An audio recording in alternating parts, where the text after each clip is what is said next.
Hello everyone, I am Tacet and welcome to the Gems of War Tower of Doom stream, week 22, day 5. Of course we are finished with Tower of Doom. Actually got 250 gem keys too from the Vault key that we got from it. However, speaking of Vault keys, it is the Vault event right now. We still have that going on for the rest of today as well as the next 2 days, so for all of this weekend. Great time to go and farm up a lot of resources, particularly in low level and explore as well as low level PvP. Being the two best locations, any place where you can pretty much just quick kill. Main goal of today will be to get level 100 Slayer, at which we'll hand out a redeem code, and then we'll probably mess around with level 100 Slayer and see what we can do with it, because it's actually not that bad of a hero class. There's one really specific team I've been meaning to use it for that I almost forgot that it is used for, but I'll be messing around with it. It's a specific Zhukov team. It's a pretty common form of Zhukov team, but it happens to be one of the better hero classes for doing with it. So we'll go get it leveled, go get our dailies down, which will give a lot of EXP since they're all 2 EXP each. Every single daily, oddly enough, is actually 2 EXP, which is pretty convenient, given that helps quite a bit with hero leveling. And then we'll get this thing all the way to 100. Hand out code and mess with teams. And that'll pretty much be the stream, and if we have a little bit of time, we'll probably go and get Diabolist, a little bit of Diabolist EXP. Currently the game plan is today we are maxing Slayer, which obviously, as you can see, we pretty much finished that this morning, and we're finishing that out right now. Tomorrow will be Oracle, which is a pretty useless Centaur hero class that they really need to rework. Even with Centaurs, it's not even the best option, which is like the only thing it would be used for, and it doesn't even work for that. And the other thing is Diabolist then, which we'll be doing on Sunday. And then we should have everything maxed. And as you can see, we've gotten 3 Vault keys so far. Overall loot has been okay. We only got 1 really good drop, which was a 20 gem key drop. The other 2 Vault keys were pretty pitiful in drops, but at least we got 1 good one so far. Not to mention the key prior to that was 250 gems, so that wasn't part of the 3 though. But it was still the prior key nonetheless. But anyways, hello everyone! Hope all of you have been having a good weekend so far. Well, technically the weekend's just starting. Hello Birdleaf, hello Bill, hello Captain, hello Cookie, hello Corey. Welcome, welcome, welcome. Oh, I didn't click the play button. Oh, that reminds me. I still have this thing set up from earlier. Why am I not using it? I normally do this on Vault weekends. I set up the controller because it's a lot quicker to play through everything with controller. The only bad thing about it is whenever you go back to the main screen, it likes to lag even more than normal when you're using controller input for all this. But it's not too big a deal because overall the amount of time we save is worth it, especially for longer durations. And of course, we got purple deeds today, so don't forget to go grab Adventure Board if you don't normally go for it. Though I would advise going for it every day because if nothing else, it's class XP. But yeah, purple deed is pretty good. Best deed in the game. Well, other than Imperials, of course. But as far as the color deeds, best color deed in the game because it's required for 4 different Magic Kingdoms. Magic Kingdoms being the best thing that you should be going and upgrading. Hello, Gamora! Welcome! Okay, final 2 deeds, which we will not one-shot on, but hopefully we can get an instant full mana. Doesn't look like it, so we'll just grab that. Unfortunately, no Surge, but it has a free turn to Lingering there, so we'll grab that, take all that mess, grab that. I didn't want to cast a Leprechaun, so we could go for ideally full mana there. Didn't give us full, though. Come on, where's the last of our mana? So we're so close, come on. There we go, and that's match. Should be match. Bleed doing its small amount of damage, but it adds up. Bleed's not that bad of a mechanic. There's just nothing that synergizes with it currently. Bleed has a lot of potential to be very broken, but I feel like it's almost completely unused in the current state of the game. I think the biggest issue it has is it doesn't have any boost ratios, really. Like things that do 2 times skull damage or 3 times skull damage to bleed, or abilities that do 2 times more true damage to bleed, or even just doing true damage while doing bleed. Very, very few things in the game even have simultaneous bleed plus true damage. If we ever got like a double to something that was bleeded as true damage, that'd be pretty interesting, since it was synergized pretty well. I think their biggest concern is to make true damage too overpowered, because that has happened in the past, and it was a very weird meta when it was, because it is possible to make true damage so strong that you never run physical damage, which I think is the main thing they're trying to avoid, by not making bleed super meta. But it hasn't really been meta since it came out, surprisingly. It seemed like a mechanic that was going to be, but then never was.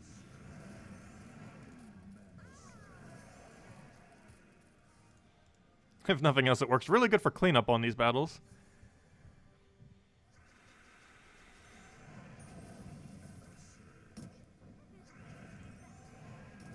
Oh, that didn't kill. At this point, we might as well get full mana on it, though we're so far away. I don't want to give him a skull, so we'll take that. He'll give us a skull.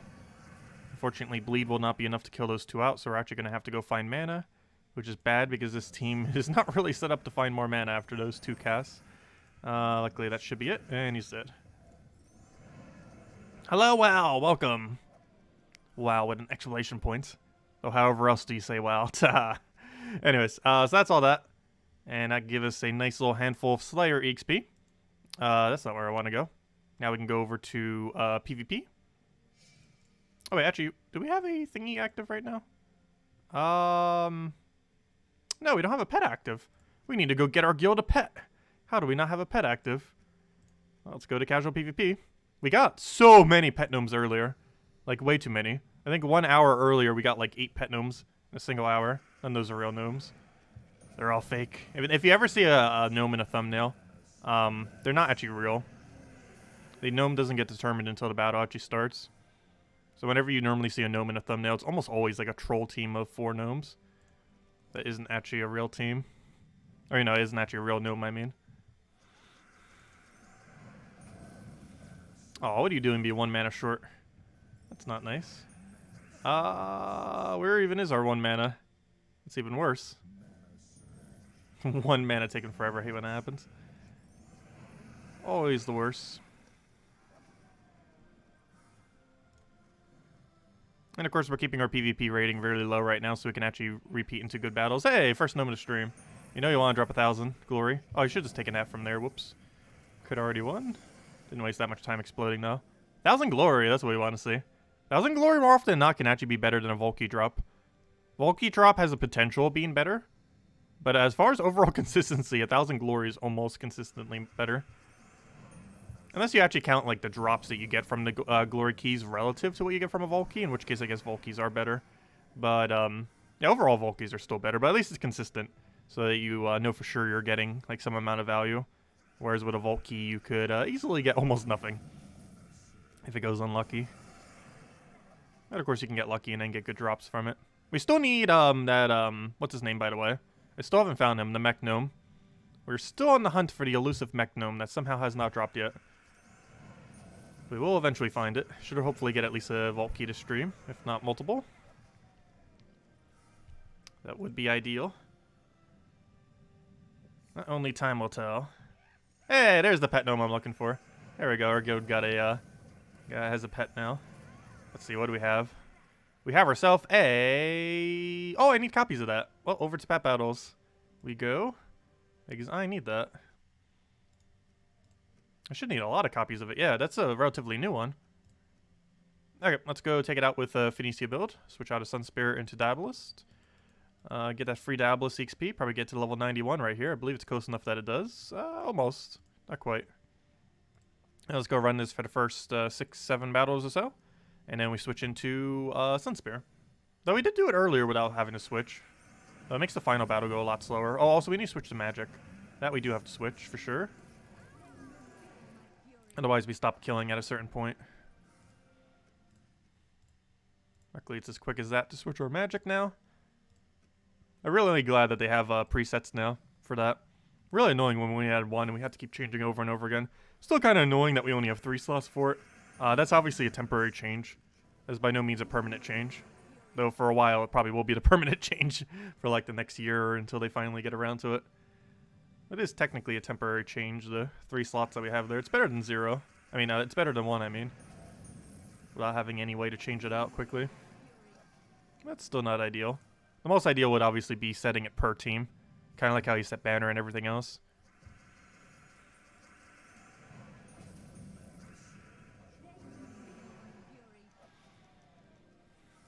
Yeah, feeling nice actually finally being able to not Diabolist, being able to Phoenicia all of these with Sun Spear soon. Because we won't have to depend on a certain hero class.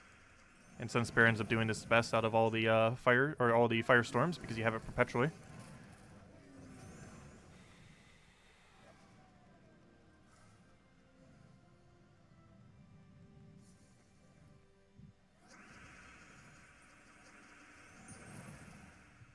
I'm actually not going to take that in case it's not enough damage, because I believe it's not. So we can then just do this and try getting its mana back up. And that's why I did it. There we go. But yeah, I believe Finisi actually holds world record as well for quickest pets ever done. I think it's around 2 minutes something seconds.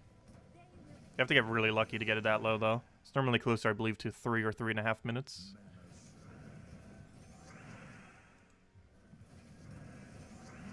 Gotta get really lucky mana cascades on every single one to get it done that quick. Which with enough tries you would eventually get.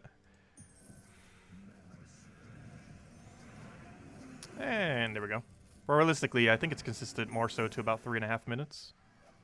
Maybe a little bit closer to 4. And that's assuming you're using Sun Spirit. Slower with just a Firestorm class. Because you start losing double damage pretty quick. Also, you normally shouldn't throw Leprechaun that early. Oh, we got full mana back on it. We'll grab that for... Oh, oops, that's not a move. Let's take that for now. Just killed our hero, which pretty much doesn't matter at all. Take our yellow, let's match. Actually, no, it isn't, because we don't have Red Storm anymore. Which, if we did, this would be kill. However, I just have to kill it like this. A little bit of a weird way, but it works. There we go. And hey, we did actually reach Diabolist level 91. Exactly, on the dot. Nice. Well, 1 more level done with that, and 2 more pet copies. Nice. Doesn't actually allow us to upgrade it anymore, but well, at least we got more copies of a pet that we actually need. I think that might be the first pet this entire weekend that is actually one I needed. Every single other one has just been repeats of ones we already have, which is very unfortunate when that happens. Wish there was a way to focus them down. Anyways, next order of business. Let's go back to PvP, switch back to armor, and go keep grinding this hero class up. And luckily our weak battle's still there. Once you asked on stream if they would implement setting medals per team, and Salty said it isn't possible because of Unity issues. Yes, they did mention that it's not possible to set it per team with how currently Unity is, but they have also mentioned that the fix that they did is not the permanent fix. And while it might be that they never make it so it can be set per team, they are likely to make it at least different than it currently is now. But yes, she did mention that it is unlikely you'd ever be able to set it per team. But it is also likely that the way it is now is not the way it's going to permanently be. So they are going to be changing it in some way. However, it won't be setting it per team. How exactly they'll go about it, we don't know. But it is likely to change to some capacity into the future. Also, what on earth are these rolls? Where are all the easy battles? That's the only bad thing about doing this method. Oh gosh, only 3? We fought this thing earlier today, too. The weird one with only 3 enemies. I always thought they fixed it so you can't set less than 4. Because I know it was an issue at one point with people setting only 1 troop. Because if you set Elspeth as your team, and she targets herself with her ability, even though it has resummon attached to it, she kills herself first, so it counts as you lost the battle in that situation. I mean, won the battle. Or, you know, the person who had the Elspeth counts as a loss. So basically, it would be a way to immediately end the battle. And this allowed battles to end within even quicker than what we're doing now. Or maybe not quicker than what we're doing now, but pretty much the same speed we're doing now. You could do with literally any team at any difficulty. And a lot of people had it set as their defend team. And they eventually made it so you couldn't set as only 1 troop as your defense. Otherwise, everyone would run Elspeth as their defend team. Because it's better than 4 times Firebomb. As far as it being weaker. Because, of course, the best defend team currently to set is the weakest possible defend team. It's always been kind of weird that that's been the case. At least for PvP, obviously. Obviously, for Guild Wars, you set something strong. But for PvP, the meta has always been to use the weakest possible thing. Because if you're doing any amount of normal PvP, this is actually beneficial. Because you gain more loot from a revenge loss than you do from a revenge win. If you get a revenge loss and then take that battle in PvP. These ends up giving double the amount of gold and 3 extra glory. And sometimes revenge battle as well. Hello, John! Welcome! And hello, Mobarashi, if I didn't already say hi.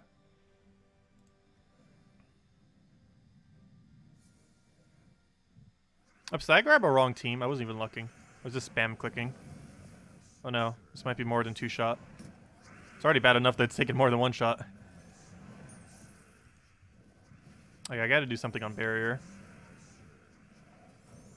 Stop getting turns. Okay, I'm just gonna have to go for this.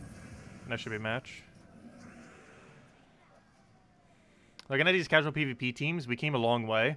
At low level, it was all about throwing everything to the team and hope it works. Wait, what? Came a long way. At low level, it was all about throwing everything at the team and hope it works. Not sure what you mean by that. But the meta has definitely developed over time. Particularly early game meta. Early game meta, as far as what's most optimal to use, is almost completely consumed by boost ratios in the current state of the game.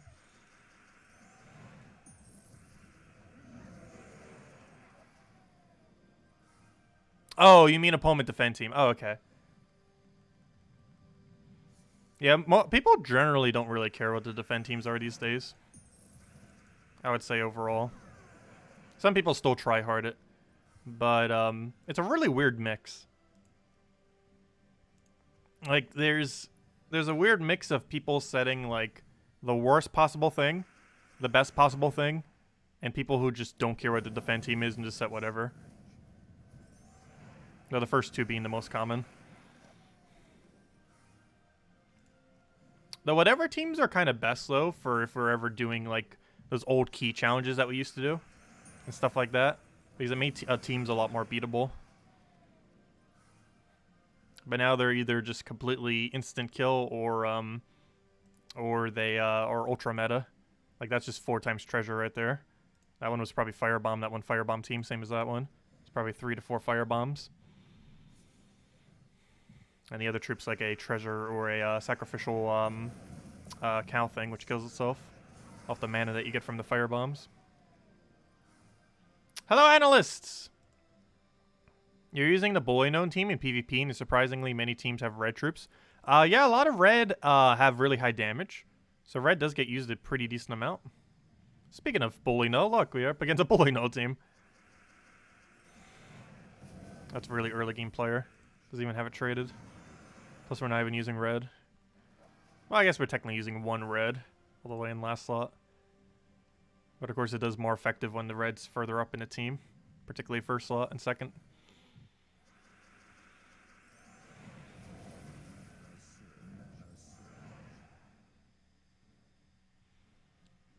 Yes, the null troops can hit stealthy.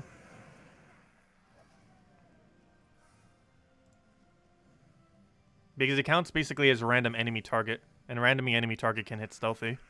Which is why it allows it to hit stealthy. But yes, every single one of the gnomes have a 50% chance that they would be able to. Assuming there was only 2.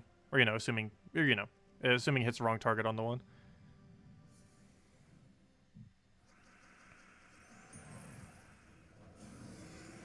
And we have 5 of them now. The only one we're missing as of this week is blue. Blue is the only null color we currently do not have. Every other one has a color. And that one rare one's probably the overall best. I believe it's green. I forget its name. But it has Empower. I mean, not Empower. I wish I had Empower. I mean, it has Enrage, 2 times 2, I believe, green. And Hunter's Mark, I believe it was. It's a pretty solid combo. Has absurdly good traits.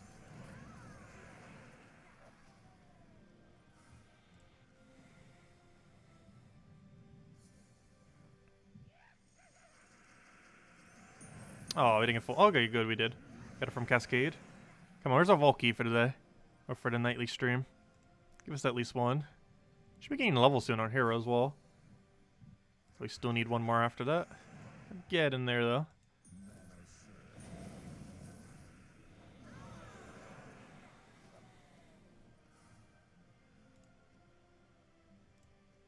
Well, maybe we're not as close as I think, because we're having to repick a lot more than normal on these battles. Oh yeah, we're about as close as I think. 5 battles gets us a level, and then 50 more battles gets us max. Then we'll have max Slayer. And then we'll go hand out a code and mess with a team specifically around that.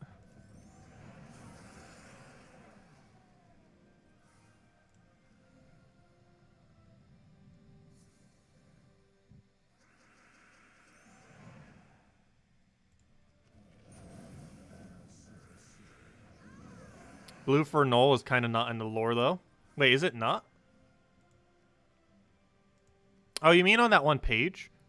Well, there's a possibility it doesn't use blue. Like, the troop itself doesn't have to use blue. It can still counter blue while not using blue.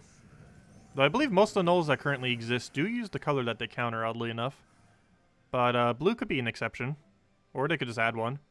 Kingdoms that don't focus on a color sometimes still have the color included. What color did I say? Green? Yeah, I believe it was the green one. Let me double check. There's one that is super broken, and it's only a rare as well. Which makes it even more broken because it's super easy to max out. Let me go double check as soon as we get to our battle. There we go. It was, I'll note the second I see it. It was this one, I believe. Yeah. Oh, sorry. It's the brown one, not the green one. Yeah, this was... No, never mind. Hold up. That's not the right one. Where's the green null? Also, just going to, there it is. That's the one I was thinking of. Yeah, I was right. It was green. Though the brown one's pretty decent, too. I was right the first time. It is green. So this thing is only a rare. It's only 9 mana cost. It has Hunter's Mark on hit, so it'll always do 2 times damage against everything, assuming it doesn't have immune to Hunter's Mark. It deals double damage to green, which stacks with that multiplier. It has Enrage, which allows it to hit through traits after it gets a kill. And this multiplier stacks with those multipliers as well. All these multipliers stack. And it also gets to have a 50% chance to deal damage to an enemy, with a 50% chance to hit the wrong enemy. And if the enemy uses green, deal triple damage. Just like all the other nulls. A very similar ability to that. But his traits are absurdly good. Because all these multipliers stack for a total of 6 times multiplier, essentially. Because the 2 4 times multiply into each other, and then the 1.5 times multiplies the 4 times for a total of 6 times. If you had 3 2 times, it would actually be 8 times multiplier, as we know with another troop. But this comes out to a 6 times total multiplier, plus it hits through traits. But yeah, it hits really, really hard against green enemies. 6 times plus Enrage. Or, 6 times with hit through on traits. That's including the Enrage multiplier.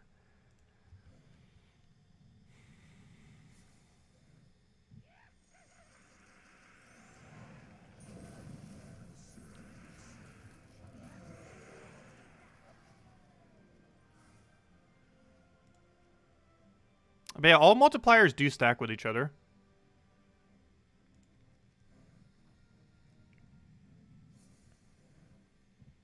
There's actually not a single scroll multiplier that doesn't stack with another scroll multiplier.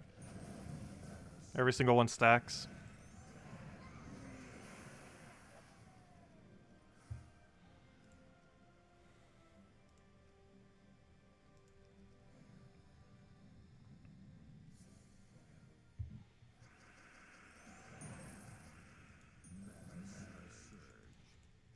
And the reason why the multipliers multiply all the full damage of the other multipliers is Enrage and Hunter's Mark gets multiplied separately compared to the other multipliers.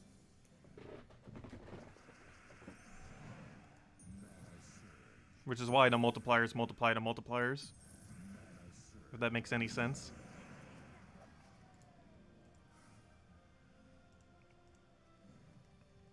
And what I basically mean by that is, let's say you have 100 attack, and you'll do 2 times damage for 200 attack. Enrage would bring it up to 300 attack, or 300 damage. Because it multiplies the whole thing out. And Eagle's Eye does the same thing. So if you have like 200 damage, you have a 2 times for 400 damage, and then you have the other 2 times, which works on the entire thing of Hunter's Mark, which brings it to 800 damage. Enrage and Hunter's Mark both happen in their own instance at the end. So all the full multipliers that a troop has gets multiplied by those multipliers.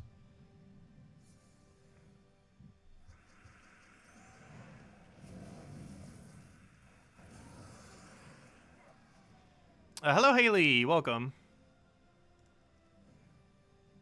But if I'm not mistaken, the multiplier order for how it gets calculated is the multipliers that are in traits from top to bottom, though it doesn't really matter what those are because regardless what order you multiply those, it comes out to the same.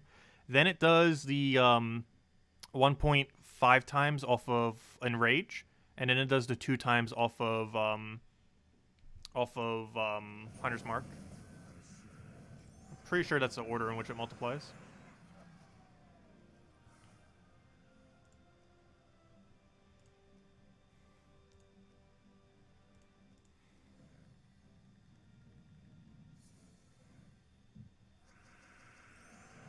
What do we grab here? Take that for now. And then again, would it even matter multiplier order? In most instances, it wouldn't. Unless there is some kind of other ability that affects it in between the action. How many keys you shooting for this event? I'd hope to hit at least double digits, ideally. Though we're not doing too good on that currently. That's always generally a goal of gnome events. Try hitting double digits.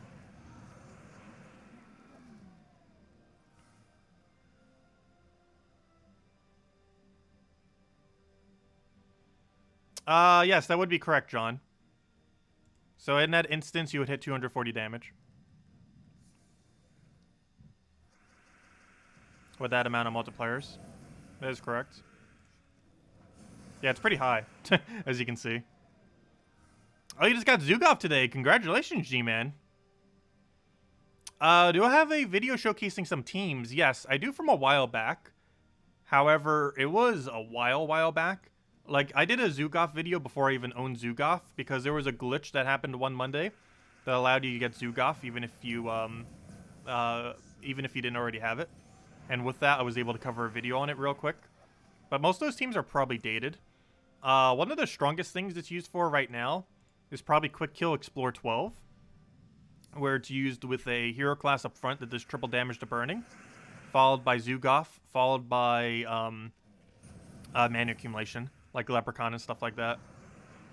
I'm pretty sure that's the strongest thing it gets used with currently, is various quick kill teams for Explore 12.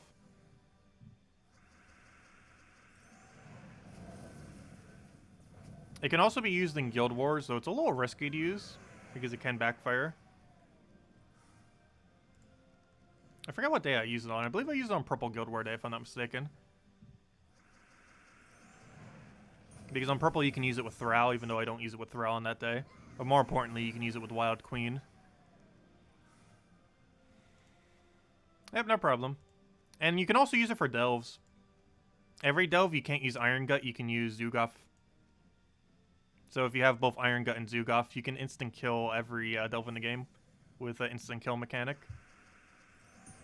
Making delves pretty easy from that point. Yes, 1 week. The glitch that happened was Zhukov was available 1 week for 4,000 diamonds rather than for its normal orbs. And obviously they undid everyone who got it. But while I normally don't use glitches like that, I ended up doing it just so I could cover a video on it because I knew they would roll it back. It was really obvious that they would. But I got it that way so I could do a video on it. But that video is a little old. I don't think I've covered an updated Zhukov video, which I probably should soon. It's relatively meta. Though we're going to be covering your team's video soon, so I was going to mention him at least a couple times. Because ever since Zhukov got buffed last year, he has been increasingly meta.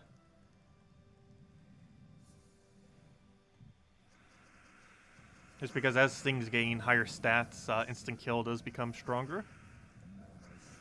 Do you know if they will have a class that makes your hero a war gear or elemental?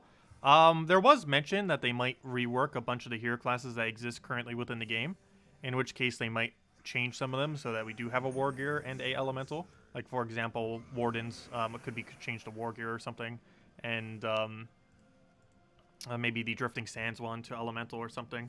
But as it currently stands, we do not have a hero class for either, and we're likely not getting new hero classes, so if we were to ever get it, it would likely be them reworking a bunch of hero classes, and in reworking them, changing hero classes so that every type is in the game. I believe there's enough hero classes relative to types that if they changed it around enough, they could have one per typing. However, it doesn't really work that well for some kingdoms, so I'm not sure if they're going to fully be able to do that. But, yeah, they haven't gotten around to it yet. They have mentioned that they likely would do a class rework. Next patch isn't doing it, and we don't really have a approximate date as to when they will, if they will. But they have mentioned in the past that they were considering it. And it doesn't mean that we'll guarantee get every single type when they do change it. But if nothing else, it would make hero classes viable. And since they're not adding any new ones, if they just reworked a bunch of them, it's basically the equivalent of adding new ones. Currently, about 20 hero classes are almost useless under every situation. Like 15 to 20 of them. Or nearly every situation, you would never really run them. So they'd be adding, at minimum, like 15 new hero classes to the game. If they actually rebalance the ones that are never used.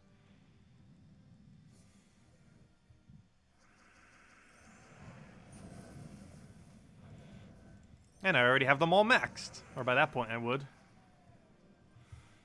Because we'll have that done on Sunday.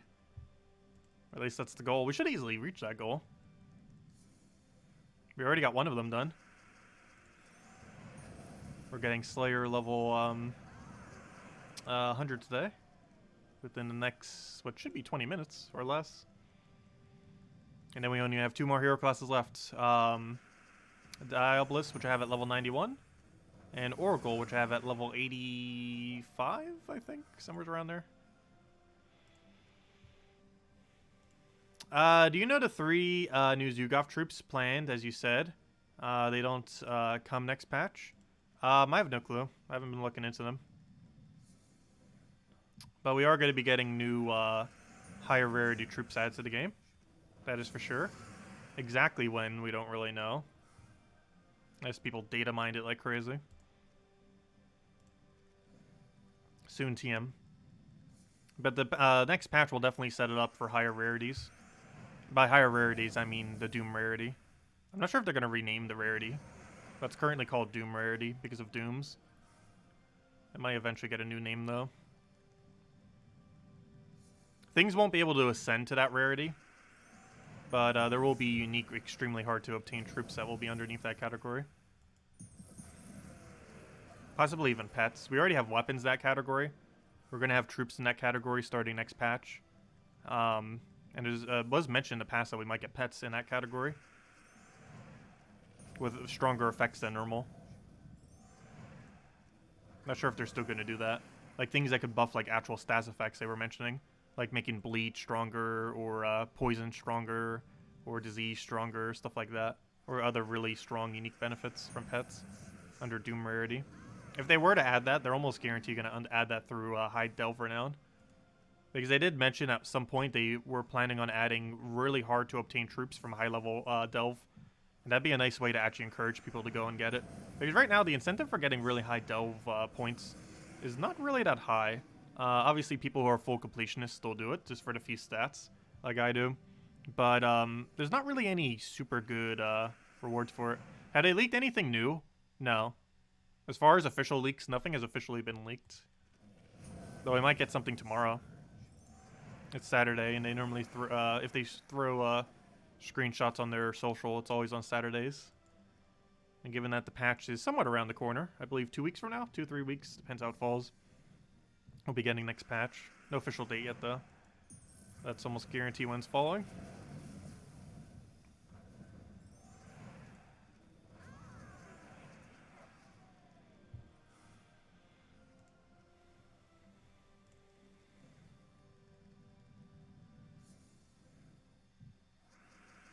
You've been playing for 45 minutes without a single gnome? Ouch.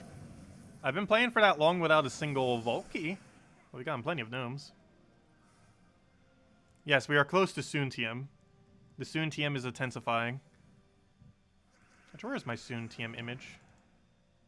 Where is my Soon TM image? Do I not have a Soon TM image set up anymore? There it is. Found it. Soon TM. I knew I still had it set up. Unlike chat, which isn't working. The one above me, that is. It keeps repeating the most recent message for whatever reason. It started doing this a couple days ago, and I have no clue why. It's really weird. Anyways, let me put that away.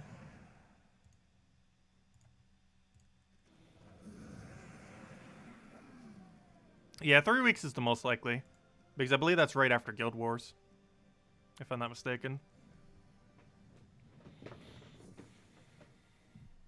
Which, generally speaking, is the most common time they would ever do a patch.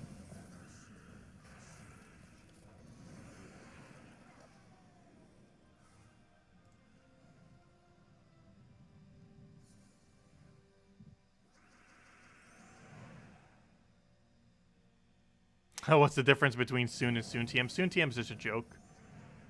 That they say soon so often that they trademarked it. But no, soon and soon TM are still the same thing. Though soon TM generally means a longer duration of time because they keep saying soon.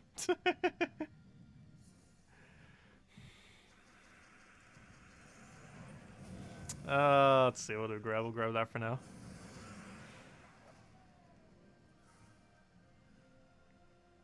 Yeah, Guild Wars in 9 days, but it lasts a week. So that means 16 days. Which means 17 days. Which realistically would be when the patch would be. 17 days then. From now. That's not officially when it's coming out. But if there was a day where it'd be the absolute most likely for it to occur, it'd be 17 days from now, I believe. Whatever Tuesday after Guild War is. Whatever day that is. Which I believe is 17 days from now. 16, 17, somewhere around there.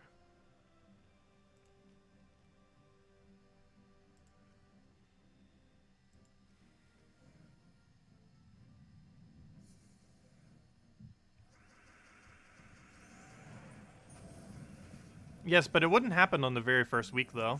Oh, but that means it could be a little bit later in July, then. Because even if it's not happening on the very first week. Unless they double week delay it. Which I'm not sure if they ever have for any other update. Was there any update that they have double week delayed? I know they've done single week delay, obviously, when it happens midweek.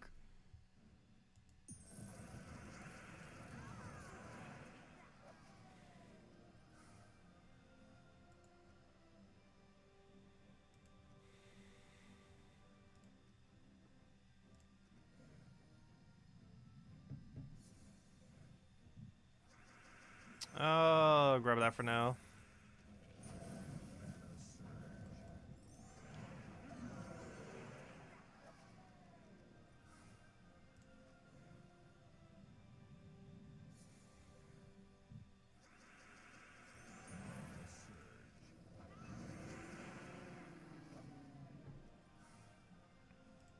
Yeah, but sometimes they do the preview prior to the, way prior to the patch.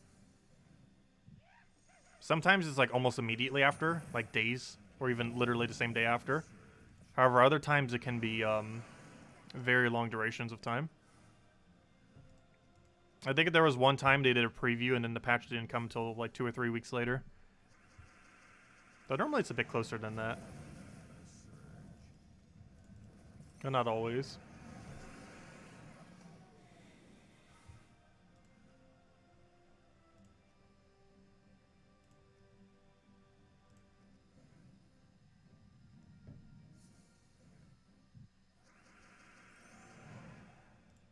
Yeah, that sounds about right. 6 preview, 13th, and then 20 starting a thing. Something like that seems like it could work for how they would release it. And that would be after Guild War, so it doesn't interfere with the Guild War week. Well, obviously it would have to be between those times, yes. Because they never release a patch before they did a preview. Hey, Slayer 100. Code time. And obviously, if it's starting at that point, they would have to have the patch out prior to then. Since it's something that requires the patch. Okay, let me go hand out a code. Now that we just got that. Nice. Where is my code section? Grab this. This should be the next one.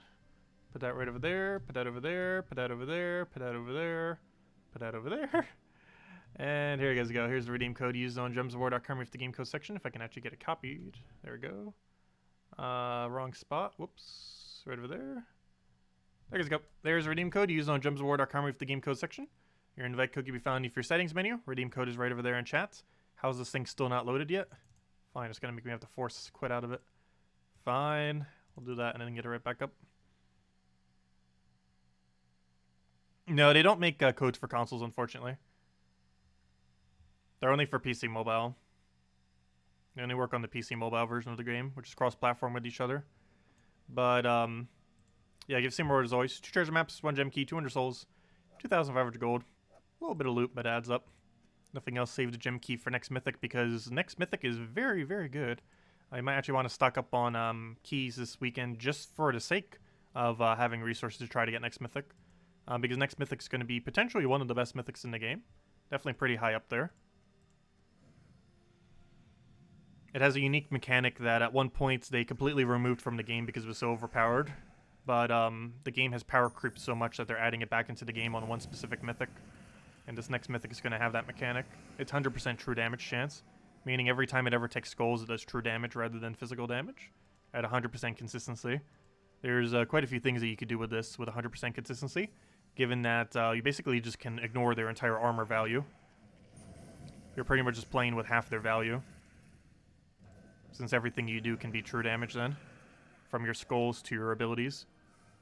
Because currently there's no way that you can make your skulls 100% chance to do true damage in the current state of the game. There used to be, but starting next mythic you will be able to again. Build a team that has 100% true damage off of everything, skulls. Well, I guess technically there's still one thing that wouldn't. Exploding gems off the board would still be physical damage, but everything else, and burn mechanic and stuff like that, but everything else would be true damage.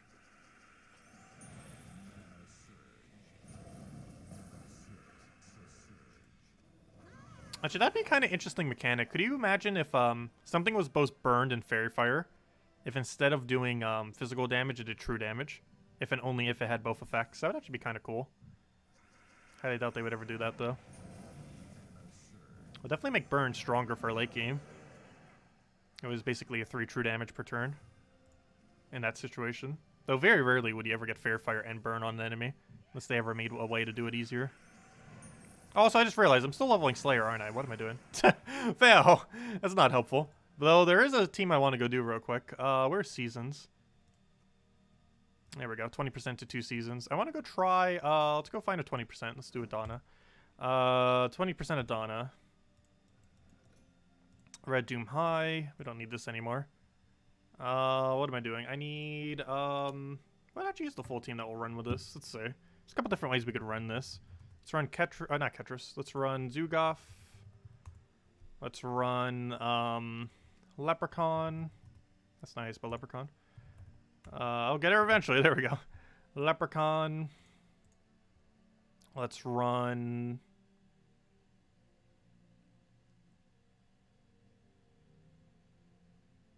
I don't know, what are we going to need for the other thing? I guess this mana accumulation would work. I think everything would just run mana accumulation then. And then we just run like a Skyla or something, so that we can get even more skulls. Let's go try this. We do this with Slayer. So one interesting thing that Slayer does have is the combined mechanic of... Where'd it go? It is the combined mechanic of triple damage to skull, while also still having our Enrage. But unlike other options, he actually has 2 different Enrage. He has Enrage off of extra turn, but he also has Enrage when you get a kill, which will pretty much guarantee that you always have an Enrage of some sort, which is pretty nice, compared to Titan, which only has... Or not Titan, compared to Warlord, which only has one specific way to Enrage. This thing basically has 2 different ways to do the mechanic. I do want to start with Red Storm in this particular instance. Anything else we want to change? Probably Steal Life. Anything else? Anything else? 1 extra soul per turn, why not? Getting some freeze, sure, why not? And 4 additional attack. Okay, let's go see what this does then. Okay, and we'll get a shot. Though I do need to change the banner slightly. I need to go all in on Zhukov, like a purple and a... I'll go purple-blue. Let's see, what are we missing? What's the minus yellow banner? Any purple-blue. There we go, perfect. +2 purple, +1 blue. I knew there was something related to it. City of Thieves. Let's give this a shot, see what happens. And I don't think we need to tweak anything else. So we cast Leprechaun immediately.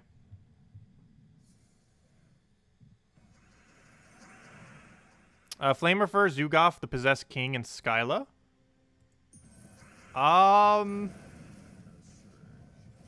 Yeah, that could work. Flamerifer in first slot.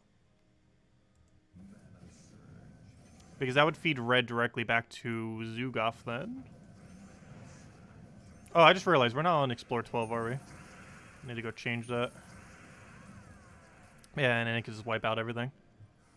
Okay, let's go see this on Explore 12. Oh, let's go chase the thingy, though. Let's see. Let's do Zolkiri. Gosh, never mind. We'll just do Adana then. We got so many of them not being on 12 right now. We're all on a lower one. Let's go see how this does. I don't feel like we would need Possessed King though. But Flamethrower does sound pretty good. Especially because it covers 2 different colors. Oh gosh, we just got destroyed before we even got started. Too much damage. Yeah, that was my other big concern with running something like this. So I used to running like Titan and stuff. The second you get hit, you're like dead. So much damage back. Like if you don't get that like really quick start, which could be a little bit of a liability if you end up losing it all. I'll deliberately not take any skulls initially. And then just kill everything out. I mean, this was one of the main reasons I never cared for using Zhukov. The amount of backfire that it has can be very annoying sometimes. I have no clue why the enemy didn't just kill us there. But it's one of the reasons I've kind of avoided it in the past. What class is this Slayer? A Max Slayer.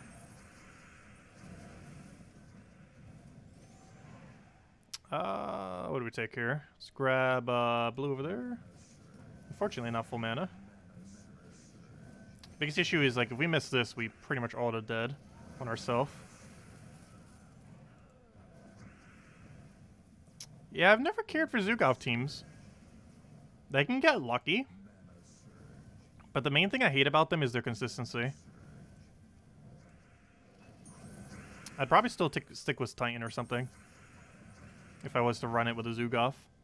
Like, Zhukov teams are still good for running these.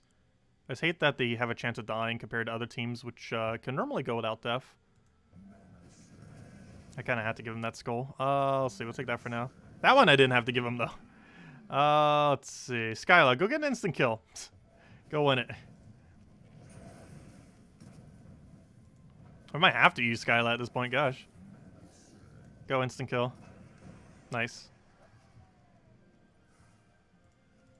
But yeah, that's basically what it could be used for. You can drop Skyla. We could probably go the Gorgoltha method.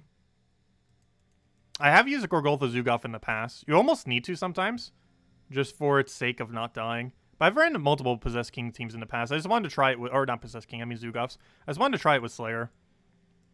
Just to kind of see. But it seems a bit too risky. Like high risk, high reward kind of thing. If I was to run it, I would definitely still run it with like Titan or something, or run it with Gorgoltha front, or something else similarly tanky. But we'll definitely mess with more Zhukov in the future. We will be doing a lot of Explore 12 farming very, very soon. But we'll worry about that in the future. For now, let's go get some Diabolist XP. So let's change over to PvP, casual, and let's go change our hero class that we currently have set. So right now we have Slayer, which of course we have Max now. And let's go change it to Diabolist. Because I want to get some more XP on this so we can finish it out on Sunday night. And then tomorrow we will focus on Oracle. And if we have more time on tomorrow for Oracle, we'll then go and get Diabolist XP. That'll be the game plan. Since when is there a new redeem code page? It's actually been for a while. I've always used to post like the old link to the page. But I recently started posting the new page. But no, it's been like that for almost all year, actually. I just happened to be posting the older link to it rather than the newer one. Just out of habit. Because I always had it bookmarked. But recently I started posting the newer one. But it's been like that for a while, actually. The better looking redeem code page.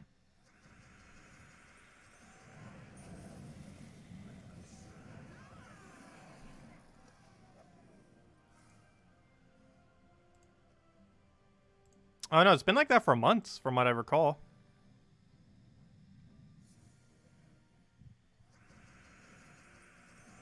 I only started using it for, the last couple days, though, as far as posting the link to it.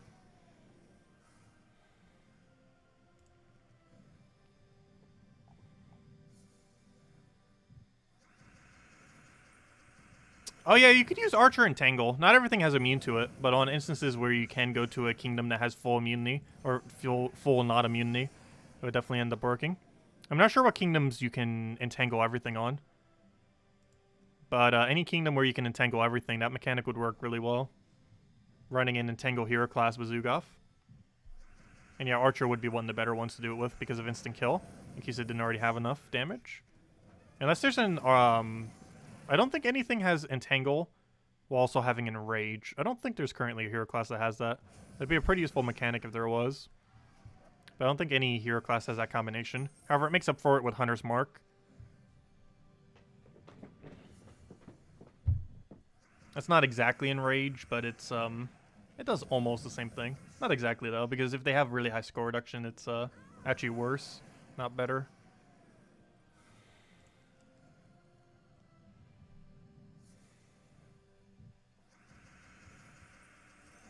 However, in a normal situation, it's actually better, because it's slightly higher damage. Well, hello, Chad! Welcome! How many different trees exist? I'm not sure what you mean by that question. And if you mean that in real life, I have not the slightest clue what even remotely that number would be. I'm pretty sure there's thousands of species. Oh, you mean skill trees. I took that a little bit too literal. I believe there's 15 different skill trees. I took that a bit too literally. But yeah, skill trees. I believe it's 15. I forget the full number as well. It's somewhere around 15.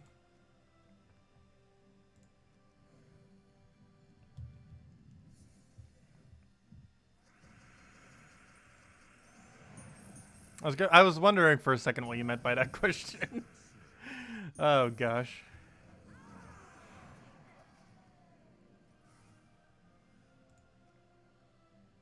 Oh, yeah, you're right. Shaman does have Enrage with Entangle. You are correct. Hey, Shaman's good for something other than just Tauruses. Yeah, I never noticed that, but yeah. If you were to use that particular instance, Shaman has both Entangle and Enrage.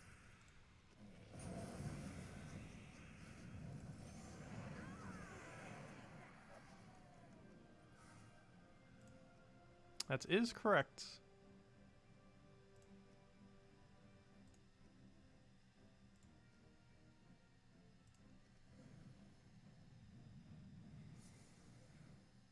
Is there a way to donate without subscription? Yes. The link below, in the description, the very first link is a donation link. Let's see, is that link still working? It better be. Let's see. I haven't actually checked it recently. Also because I have no need to click on it myself normally. Yep, that page is still fully functioning. And it sends it to my PayPal directly. Or it sends it, if you're using credit card, to a holding area, where it then goes to my PayPal after. But, yeah, the link still works. The notification for it doesn't for whatever reason, though. Which is one of the reasons I've been meaning to change it, but haven't yet. But I still get the money. And unlike other donation methods, I actually get 100% of anything that you do through that donation link. Through the Patreon, I only get 95%, and through the YouTube thing, I only get 70%.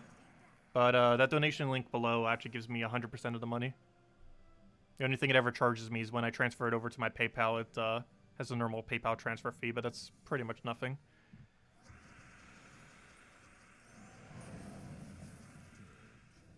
Like almost any transaction would have that at minimum.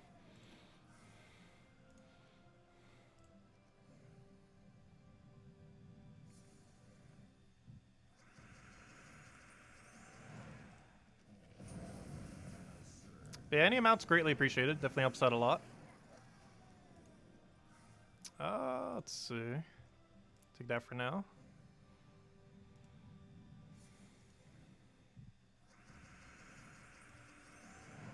What do we need here? Get that over there.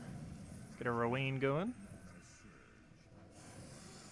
Been grinding to get Vault Keys using Leprechaun, Rowan, Dragon Soul, and Cedric. On 62 gnomes and no Vault Keys. Yeah, you can get really lucky for long durations of time. We're currently a little bit below average right now, too, I feel. We're only at 3 so far. I'm hoping that we would have hit at least 1 this stream, but might not. If we keep getting 1,000 Glories, that's almost the equivalent of getting Vault Keys. 1,000 Glories, really good drop. Hey! Hey, we were just talking about you. Look at that. Let's go open this vault key. It's always off the most valuable gnome too. Why? I wish gnomes would always give their drops like Pet Gnome does. That probably just stopped us from getting 1,000 glory. But hopefully the vault key drop is good. Oh, there we go, 4 vault keys. I would prefer it not be on a glory gnome, but better than not having any at all. Now let's go use it real quick.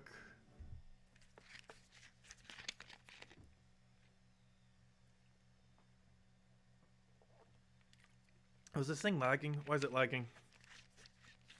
What are you doing? There it goes. Okay, so let's go use our vault key. Vault key time. And we have it set to Diabolist, that's fine. Oh no! Diabolist might be a bad idea against this. Okay, we'll take this for now. Get our leprechaun going. But yeah, Diabolist could give it all the red it needs to escape. That would be horrible. Let's see what do we get here. Ooh, an orb. Well, at least we got a guaranteed gem key, if nothing else. Come on. Which is basically the equivalent of that 200 glory drop off that gnome. Blue or purple? Ah. Keep getting useless orbs. We got a green earlier. Now we got an orange. Awful. Ah, there we go. 4 full key. Only good drop so far. 20 gem key drop. At least that one gem key that we got from the key made it up for it a little bit. It made it closer to what a glory gnome would normally drop in value. Oh well. Is monk class as good as its trait seems? On paper, monk class seems like it should be really, really good. In practice, it's actually really impractical, oddly enough, compared to other hero classes. Monk seemed like one of those that was potentially going to be one of the best few. But I feel like I've almost never used monk since it has come out. Just because other classes you'd normally just use instead. Biggest issue it has is it has a really high mana accumulating ability. But in most situations, you have enough mana for your hero, and even if you don't, the fact that you're giving up half mana start is a really big liability to the pacing of a battle. And while it does have a lot of really good things going for it, one of them being the most amount of immunity and while having cleanse of any hero class in the entire game, it's overall kind of lackluster. It's really good against stats effects. But you have to use a really specific team to kind of make it work. Because you have to have enough extra turns to utilize the 3 extra mana to gain that it has to outdo the fact that you don't have a half mana start. And if you have that much extra turn potential, you probably already have enough mana to begin with. Oh, so thank you, Queed, for the $5 donation. Greatly appreciated. And you said thank you, Tacet. Thank you so much. Thank you, Queen.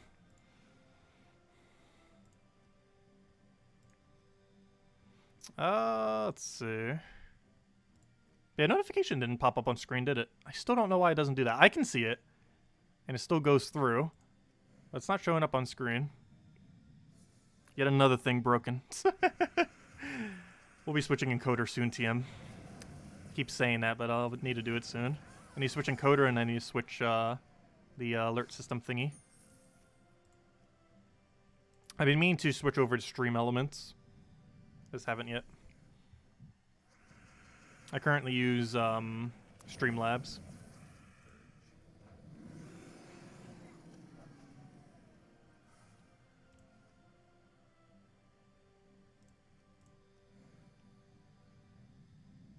Yep, Queen D. Thank you for that.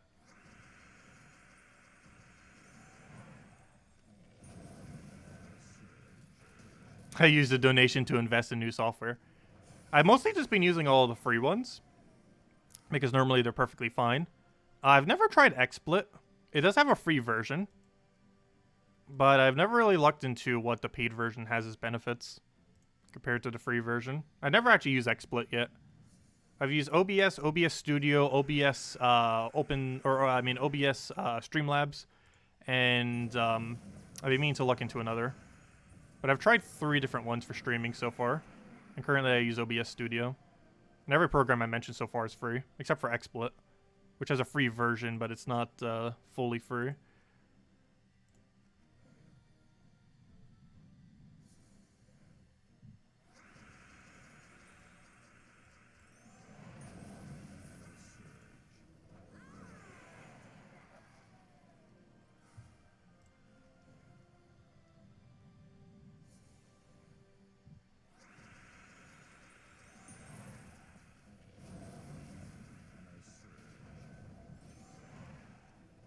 Well, there are different versions of OBS.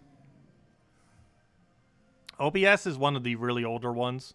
OBS Studio is the one that OBS kind of now supports, whereas OBS generally isn't anymore. And OBS Streamlabs is a different variant of OBS that has quite a bit of a different interface and a few different features, and better integration to Streamlabs alert system, which is the current alert system that I use.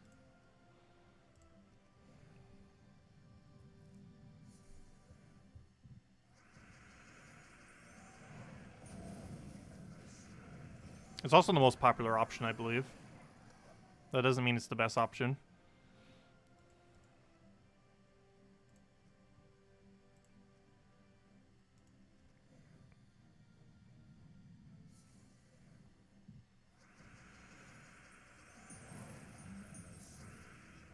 But the main reason it's so popular is you keep 100% of your donations, and you also it's free. Like every single aspect about it is 100% free.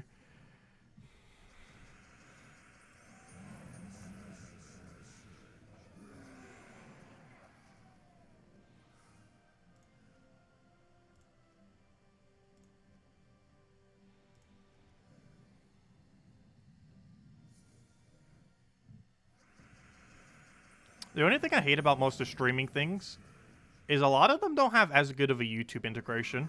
Like, almost all of them are set up for Twitch integration rather than for other platforms.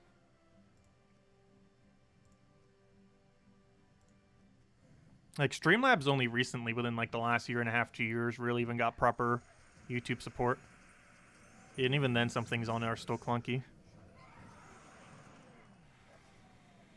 Oh, wow. Gosh, Glory Gnomes really want to drop me Vault Keys today. Or all of a sudden. That is 5 Vault Keys. 2 within, like, what, 5 minutes? Nice. Okay, well, let's go see if we get a better Vault Key this time. Hopefully. Alright, what's in our Vault Key today? Oh, so hello, Tasha. Welcome. If you have any questions, feel free to ask. We stream every single day at 8 p.m. Eastern Standard Time. Gems of War. Let's see. Let's go open the Vault Key. And currently, right now, we're trying to get every hero class in the game max, which we should be able to finish this weekend. We're also trying to hunt down Vault Keys. Okay, let's go use this one Vault Key. What do we get? Let me take these reg just in case. I don't want to risk it. Okay, let's kill it out. What do we get? What do we get? Come on, Mech Gnome or something of good value. Ooh, that has potential. This has potential to be really good or really bad. Please be blue or purple. Please be blue. Come on. Ah, there we go. That's good. That's 675 gems. That is the second best drop in all of Volky. Best drop is major blue. Second best is major purple. Third best is 250 gems. Or actually, technically, minor blue might be considered better. Third best is minor blue. Fourth best is 250 gems. And if you don't count orbs, best drop is 250 gem. But there we go. Nice. Major Orbit Clans. That's the equivalent of 675 gems in late game. Because it's worth about 75 gems and 75... it's worth 75 gem keys. And 75 gem keys is worth 675 gems. If you break it down to 9 gems per key. Very nice. And that's the best drop we gotten so far then. If the screen looks blurred, click refresh, or not refresh, but click the settings and change the settings. I think we lagged a little bit earlier, so click on settings and change your quality. YouTube has an auto quality by default, so if it ever changes, you sometimes YouTube auto changes the stream if it's lagging on my end or your end. I think mine was lagging earlier, so just click off of auto and click to whatever you want at. Normally 720, though we do have it as high as 1080. But, yeah, I just changed it, and it looks perfectly fine. Looks like it's working properly. But if you have it set to auto, it sometimes lowers the resolution. Unless you specifically put it to something. Because it adjusts it based on the connection from both ends. Oh, hopefully we still need a pet right now. I'm not sure if I actually do. I'll still kill it right now. I think it has expired by now. Let's hope so. No, it hasn't expired yet. How much timer is left on it so we know if we find another? 2 minutes! No! I should have just waited. Oh well. Hopefully we'll find another pet gnome soon. Fail. Could have sworn the timer was up, but yeah, 2 minutes left. Fail.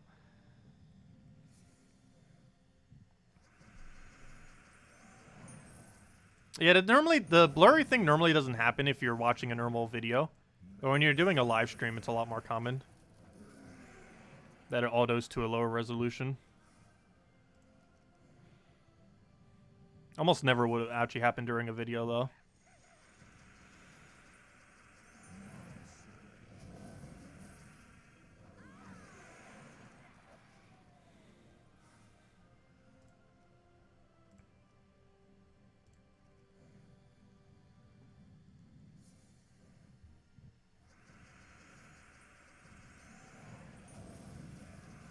I know, he took the mana I needed. What am I going to do for 1 mana? I feel like we've been having this issue a lot today. Don't normally have this big of an issue of getting 1 single mana. Almost makes me want to carry Mountain Crusher instead for our first slot. There we go. Hey, Celestial, nice.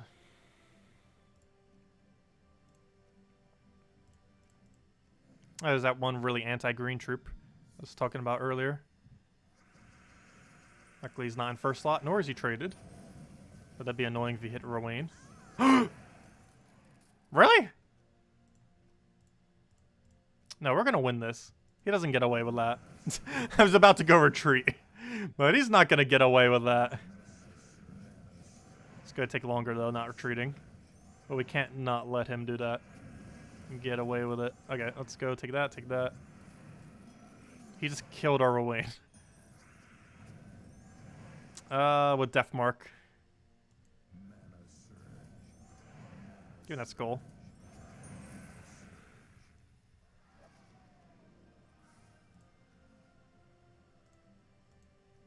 That was the earliest possible turn it could have killed, too.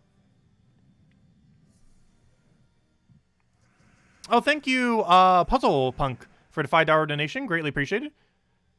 You're new and autistic and you love your channel. Thank you so much. Definitely helps out a lot. Thanks a ton. If you have any questions, feel free to ask. I'm always around every night, as I mentioned. And we always go over anything related to Gems of War. And of course, right now we just have a Vault event weekend, so no new content came out this weekend. But a good time to go grind up resources, if nothing else. Yeah, no problem. And of course, we'll be covering 5.0 once it comes out, too. There's so many things I want to mention about it. But until it leaks publicly, or, until, officially, I don't want to mention too many things, even though we've kind of hinted at some things related to it. But we'll go over it in depth when I can. There's still some things about it that people don't know publicly yet, I believe. Even if you watch the spoiler threads. Maybe you should try PvP. You're having terrible luck with another Vault weekend. Well, technically, if you're having trouble with it, your best bet is explore 2 or 3 and quick killing that. But the only reason I'm currently doing PvP is because I want class XP. This gives quicker class XP. How do I know? Because I've looked at the spoiler thread some. I haven't read through all of it. But for what I've seen, there's still some things that weren't mentioned in it. If that's what you're referring to. Oh, how do I know about the next patch? I'm in the 5.0 beta. There's like about 24 people in it. And I am one of them. Hey, we got a level, nice. Actually, that was what I was kind of aiming for there. I didn't beta test it too much, though. I did it for the first several days. But beyond that, I haven't actually touched it. Probably played the beta for about 10-15 hours or so. Hey, we got another pet. Oh, I don't even need to do it then. Our guild did it for us. I believe that's a pet we need too. So we'll probably finish out on doing the pet. So if anyone has any other questions, let me know. Otherwise, as soon as we finish out this pet, we'll probably call it a wrap. And hey, we actually get an upgrade too. 2.5 times Magrim Woods for a little bit of extra bonus. Currently have this set to Oracle. Let's go switch over to... let's do Diabolist. Why not? Doesn't matter too much. Let's go kill these out. You know what? I want to go Phoenicia. I kind of want to start switching all of these to Phoenicia. Do I have Phoenicia saved? I don't believe so. So let me just change this to a Phoenicia team. So what's the team again? Let's see if I can remember. It's Phoenicia. It's Withering or whatever it's called. No, not that one. What's it called? I cannot remember. I know it's brown-blue.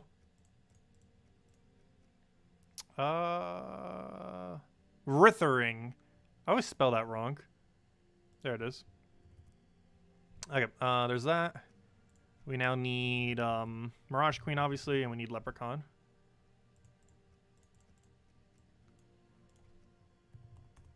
There we go. Okay, is that everything? Believe so. And our class is correct. However, our banner needs to be changed to red-green, right? I believe it's red-green. These mine sync blue doesn't matter much. +2 red, +2 green. Yeah, I think that makes sense. Okay, we'll go with that then. And we'll be on our way.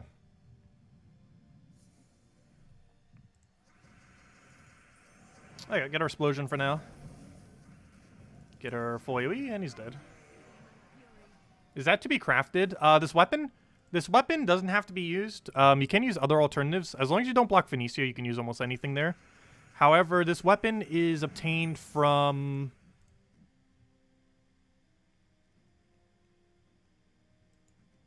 Gosh, why can I not remember what it's obtained from? I know it's obtained from a weird method. I believe it's Merlantis weapon, if I'm not mistaken. Or it's definitely a Merlantis weapon, but I believe it's the weapon you get from Sea of Sorrows, if I'm not mistaken. It's the one that you get from 250 on Sea of Sorrows. Or not 250, I mean, it's the one that you get from the faction of Sea of Sorrows. So it's going to be a while before it rotates back around. But I'm pretty sure that's what that is from. Because I was thinking it wasn't earlier, and then it was. And it's like, oh. And, yeah, I believe that's from Sea of Sorrows, if I'm not mistaken. Which means you can only get it for 1 day whenever Sea of Sorrow events occurs. And that was pretty recent. Yeah, it's a delve weapon. It's for Sea of Sorrows. It happened a couple months ago, or several weeks ago.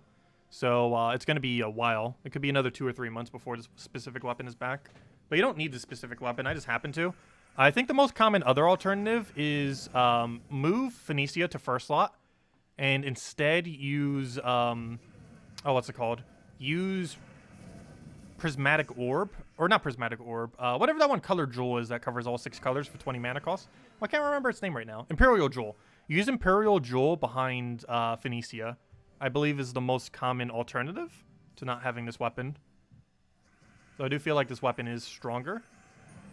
But if you don't have this weapon, you can run Imperial Jewel behind Phoenicia. And just change the 2 locations and make it Imperial Jewel. It also allows you to use every mana.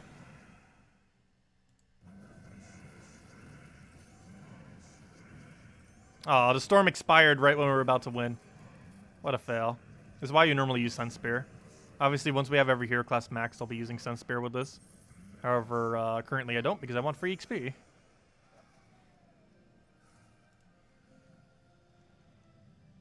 Hello, Odessa! Welcome! You're usually only able to catch your streams after you've done. Oh, glad you can make it for a live one then. Thank you for all your tips and troops. No problem. Or tips. Let's see. Specifics to lowering rank in PvP, wins versus losses, etc. You mean for getting to the rating so that you can get easier battles? The easiest way to spam loss is just retreat every single time. I believe that's what you're asking, right? If you want to try lowering your PvP rank thing. If it's really high, it's almost not really worth doing it and just doing an Explore instead. Because if it's too high, it's going to take a while for you to lower it all the way down to like 500 or so. But there really isn't any method quicker than just constantly spamming leave on a battle. Just going into a PvP battle, immediately leaving it, and rinse and repeating for multiple minutes on end. Depending on how high you're rating it, could even take an hour to do. Which at that point, depending on how long you're going to be grinding, might not even be worth the time to lower it. Of course, the auto lowers all the way down every single Monday. It's normally easier to preemptively just know if you're going to be needing it to be low on a given week, and then keeping it low until the end. Because you can still get 1.9k and just do it on Sunday, on like weeks like this. And then you could have a lower rating for when you do the Explore, and then finally max it out during the end of Sunday. Phoenicia can be crafted in Soulforge for 4,000 diamonds. She's not currently in Soulforge right now, though. She can also be obtained from the event key drop table of the Suncrest Kingdom whenever it rolls around. However, she is a mythic, so she is a little bit hard to obtain. She was also a mythic for the longest time, hasn't been viable. Though as of the last several months, for almost a year now actually, but for about 9 months now, she's actually been increasingly meta.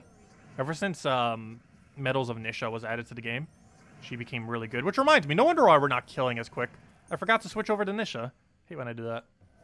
I was wondering why it's going slower. I was like, wait, we should be doing a lot more damage. I was thinking initially it was because they're using goblins and they have like HP gain and stuff. But no, it's because I'm not using magic. Fail. One of the reasons why Phoenicia is viable is because of that 12 extra magic that was added via medals. Also, she's not as strong if you don't have those. She's still usable without it, but a lot of her power comes from having access to the 12 magic off of medals. As you can tell by how much slower we end up going there. There we go. Oh, 4 copies. Wow. 4 copies of Kirby. Very nice. Love to see a lot of copies of a troop we actually need. Always annoying when stuff one you already have like a billion copies of already maxed out. But 4 on one that we actually need is very, very solid. I think the highest I've ever gotten was 6 before. However, it's theoretically possible, I believe, to get 10 or 11, whatever it was. Yeah, I accidentally forgot to switch to magic. Or not switch to magic. You should definitely switch to magic for doing that. But anyways, any other questions, anyone? Let me know. So we'll probably wrap up in a moment here. Let me go upgrade this and then read all the other questions out. Where's the thing? I can just go to upgradable. We have everything else upgraded already. There we go. Let's go upgrade Kirby. And there we go. And now we have a 2.5 bonus rather than 2.25 for McGrim Woods. Very rarely would we ever run multiple McGrim Woods. But who knows? Maybe Warden will get buffed eventually and McGrim Wood teams will actually be ran. McGrim Wood teams were a little bit viable about 2-3 years ago when the Kingdom ended up getting buffed. That was about 3 years ago, actually. But then they kind of fell off. There were still a few good options from it that are still used here and there. But as far as like pure McGrim Wood teams, you almost never run that in the current state of the game, which is the only time that pet would gain a benefit. Let's see. You have 11k right now. Oh, yeah, I would not bother lowering that. If you have 11k right now, just do Explore 2 or 3. The amount of time it will take to effectively lower that to a point where it's actually going to be viable to farm is going to take way too much time. You might as well just farm Explore 2 and 3 for this event, because it's going to take way too long to lower that down to like 500 or something. Like, you're talking hours if you want to lower 11,000 all the way down to that low. And at that point, you might as well just be farming the Vault event for hours off of Explore 2 or 3. Whatever you can one-shot. You could use the exact same team. It goes the exact same way. You just literally use the same team and just quick kill it. We're on Explore 3 right now. And it's the same strategy. You just get 1 XP rather than 2 XP. And the gnome rate's actually quicker doing this, not slower. The reason I'm doing PvP is because I want higher class XP. This gives slightly lower, but it gives more hero class XP, but and higher gnome rate, but it gives less class XP and no pet gnomes. Because you can't get pet gnomes through this method, like the pet that we just got. But as you can see, it goes quicker. It's a lot more consistent because you don't have to constantly keep repicking for a better battle, because every single one of these are in one-shot range. And I'm specifically doing it in this place because you get a free green storm. It has a troop that will occasionally give you green storm. Oops, I did not mean to do that. I meant to do this. And if you're trying to level up a hero class that doesn't naturally have a green storm, it works really well, since this kingdom doesn't really have anything too annoying. And you get a free green storm on like 4 for your battles, which helps Rowan get a extra turn.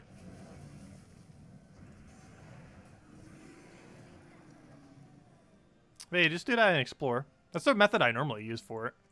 I'm just not doing it this time because I wanted to focus more so on class XP rather than on gnomes. If you already have 3 Nishas, why did you say you're going to grind a lot of 12? Because we need to upgrade troops.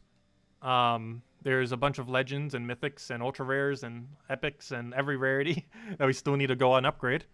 Of course, there's elite levels in the game, and I have barely touched them. If we go over to order by elite level, we currently only have, let's see, 1, 2, 3, 4, 5. 5 times 8 is 40, 41. I currently only have 41 troops upgraded to elite levels. I believe I have enough to upgrade to about 50 or 55, maybe even 60. But I currently only have 41 upgraded, and there is 800 something troops. So we got a long ways to go. But yeah, we only have, what did I just say, 41? We have 41 upgraded. There are 846 we could potentially have upgraded. So yeah, we got a while to go. What is that, 5%? I think we're 5% done with everything in the game for elite levels. Obviously, it's not set up in a way where you can realistically do them all. However, I still want to make progress towards it. I still don't have any mythic that is maxed. And probably won't for a while because we need to know what will be meta for a while. Honestly, I almost feel like going Phoenicia at this point. Upgrading her. The problem is she's not as good for Guild Wars and stuff like that. But from a farming perspective, giving 12 additional damage to Phoenicia isn't that bad. Especially if she's going to be increasingly become more meta from more magic coming into the game. It might actually be really viable. Because when are we going to get something that's going to be more than Phoenicia? She has boost ratio and she has 2 times damage off of that boost ratio. So it's very rare that they would actually add a full AoE single cast that's going to be better than Phoenicia at any point. Especially if they never nerf Mirage Queen. If they keep Mirage Queen at 50% forever. Phoenicia will have a long range of viability. Probably for another year, 2 years, 3 years. Possibly forever. Because it'd be very unlikely that they'd power creep to the point where they could actually add something stronger than Phoenicia. So, yeah, we might actually upgrade her as our very first mythic. We'll see. Obviously, we still have a while to go before we even have full 6 niches. And when I say 6 full niches, I mean 9. Because technically we need to have 3 spare. So we actually technically need 9 niches then, of which we only have 3. So we're only 1/3 the way there. Well, a little bit more than 1/3, I guess. We have 2 badges of Nisha. But we're pretty much only 1/3 the way there to be able to actually upgrade a mythic for the first time. At least at 100% rate anyways. And I don't want to chance it with a percent chance. Anyways, any other questions I missed? Let's see. 1 medal in a month or so. How much would you have to play per day? Well, I got all 3 within the first 2 months. As far as how much I was playing, I'm not sure on exact numerical numbers what that came out to. I'm honestly not sure. Yeah, I'm not sure. I feel like you'd have to play for 3 hours a day for an entire month on Explore 12 at a decently quick rate, like at least 1 per minute, if not 2 per minute, to get about 1 Nisha medal per month, I think. I'm not exactly sure what it would come out to in hours played. What is the fastest key team? It depends on the game mode. There's generally 2 variants of it. It is Cedric, Skeleton Key, or sorry, Cedric, Egg Thief, Skeleton Key, and then either Greed or Leprechaun in last slot.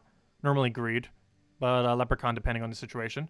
And the other variant of it is Double Cedric, Egg Thief, Skeleton Key. The one with Double Cedric is ran pretty much only for Explore 12. And the other one is ran for any PvP team, or really any battle in general, but mostly PvP, where you're able to one-shot with Skeleton Key's damage with only 1 Cedric. And that one's a lot quicker. You can also run it for pet battles, though it's slightly slower than Phoenicia and a few other builds. But it's mostly used for PvP, so you can gold farm while gold farming and basically get 2 different ways of gold farming simultaneously.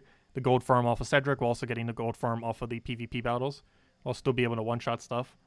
The only problem with that is you have to take really specific battles, and sometimes all 3 of your choices in normal PvP are all options that won't die to one-shots. And you generally don't do it in casual PvP, because casual PvP, if you're farming it specifically for the purpose of gold, gives quite a bit less gold. Like if we go check the casual PvP's highest gold value, it's pretty small. It's only 1,000 compared to 1,614 that I can get from my current 3 trophy there. So there's a bit of a difference. And even like the lowest ranked one, like this one compared to that one, like this is the highest it really reaches 500, whereas this can get still decently higher. That's still relatively low. Drop chances for medals or public info? Yes. It's on the forum as far as the full drop rate. I don't have a link to it at the moment. But yeah, they're all publicly available. Someone data mined it a while back and posted it on the forum. I'm not sure if it's been updated since then, though. The last time I've seen it updated was 4.6. So I'm not sure if anyone has done like a current version update on it, or if they're going to do another one for 5.0 and update it in case it has been changed. There's one of the drop tables in the game that isn't shown anywhere. I wish every drop table was, but only several keys are. Not even every key. Like Vault Keys has no drop table in the game physically available. Orbs don't either. Let's see. Any other questions, anyone?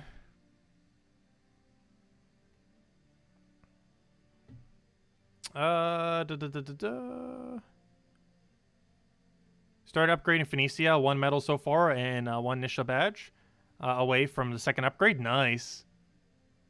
Yeah, I'm definitely considering getting a Phoenicia upgraded. 3 trophy or 1 trophy best for gold? 3 trophy, normally. A combination of 2 trophy and 3 trophy is normally best for gold. 2 trophy if you need to quick kill and cycle off your 3 trophy. And 3 trophy because it's the highest amount of gold. But you normally focus on 3 trophy and only take 1 or 2 trophy if you need to cycle away from the current 3 trophy without wasting a gem, is what you normally do. So if the 3 trophy is something ultra meta that will take too long, or it'll just take too long because of whatever it's set, you would normally take a 1 or 2 trophy instead of wasting a gem, and then you would go back to the 3 trophy. But you should mostly be doing 3 trophies and 2 trophies to maximize on gold. Only taking 1 and 2 trophy when you need to cycle off of the current 3 trophy, if it's something too annoying. So it's 2 times Cedric Egg Thief Key, yes, and the other variant of it is a Cedric Egg Thief Key Greed. But the double Cedric team does gain more gold, and it's normally the version used for Explore 12.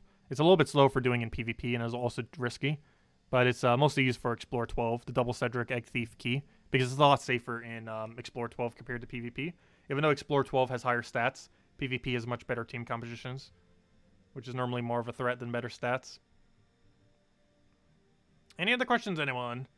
Otherwise, I'm going to be calling it a night. Let's see.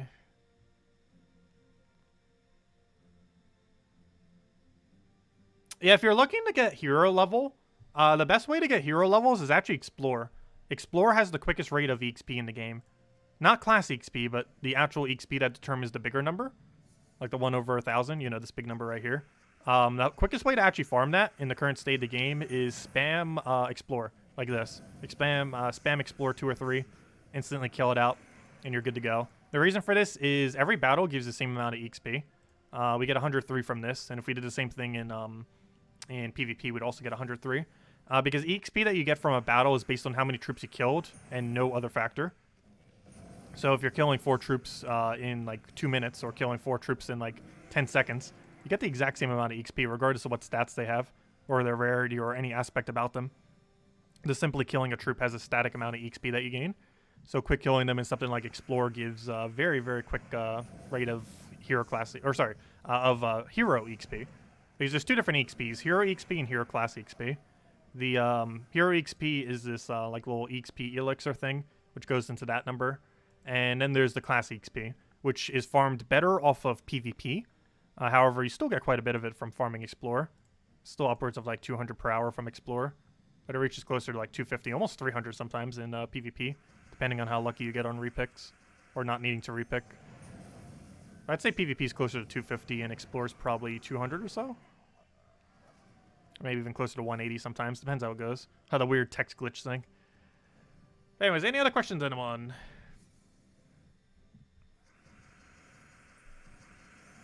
Did I say hello to Isabel? I'm pretty sure I said hello to Isabel.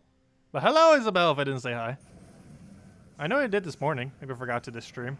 It's the only problem with streaming twice in a day. Is I sometimes forget, if people have been on both streams, I sometimes forget if I've already said hello to them on the second stream. But hello, Isabel. And goodbye, everyone, because I think this will be our last battle here. And then we'll call it a night. But we'll be back tomorrow. I'll probably be back around noonish or so tomorrow, which is in around 13, 14 hours or so from now. I'll be back probably the same time that we started today, maybe closer to 11. Well, around 11, 12, somewhere around there. And we'll do the same thing. We'll go and do get the hero class of Oracle. We'll go get Oracle maxed all the way to level 98.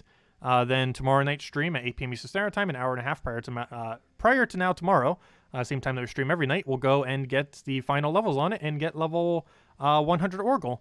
And then whatever we have left on Diabolist, we'll go do Sunday night. And then we'll have every hero class in the game maxed. And hopefully we'll have a mech gnome. And hopefully we would have gotten at least 10 Volkies by then, if not more. And we'll go from there. But so far we're doing okay. 5 on the first day. That's not insanely good, not insanely bad, but better than nothing. Got a couple okay drops. We got a major purple and we got 20 gem keys, both of which are really good for trying to get a new mythic. How many weeks ago was the last Saturday stream of Gems of War? That's actually a good question. It actually probably has been a while. Honestly, it's probably been 2 months. I haven't been for a while now. But, yeah, we will be today. Or tomorrow, I mean. Anyways, guys, I'll catch you guys soon. Have a wonderful weekend. Stay safe out there. And best of luck with the gnome grinding.